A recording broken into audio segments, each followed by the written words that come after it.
નસવાડીના ફળિયા 4 રસ્તા પર યાત્રા પહોંચી ત્યાં હાજર લોકોને અમિત ચાવડાએ સંબોધ્યા।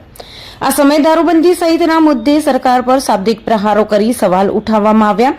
ચાવડાએ જણાવ્યું કે પીવાનું પાણી ન મળે પણ દારૂ માંગો એટલો મળે। દારૂના હપ્તા તમારા ગામથી લઈને ગાંધીનગરમાં મુખ્યમંત્રીની ઓફિસ સુધી જાય છે। ચાવડાએ વધુમાં કહ્યું કે જન આક્રોશ યાત્રાથી તમારા પ્રશ્નો, તમારી તકલીફો, સમસ્યા સરકારને જો અન્યાય, ભેદભાવ અને અવાજને બુલંદ કરી રહ્યા છે। સરકાર પર અમિત ચાવડાના શાબ્દિક પ્રહાર કરવામાં આવ્યા। અમિત ચાવડાએ વધુમાં જણાવ્યું હતું કે કેન્દ્ર અને સરકાર મોટી જાહેરાત કરે છે, ગુજરાતમાં ખૂબ વિકાસ થયો છે અને બીજી બાજુ કુકરડા ગામ કે જ્યાં ત્યાં આઝાદીથી હજુ સુધી રસ્તાની સુવિધા પણ નથી। લોકોને સંબોધતા પહેલા અમિત ચાવડાએ ટ્રેક્ટર પણ ચલાવ્યું હતું। કોંગ્રેસમાં નેતાઓ પણ સવાર થયા હતા।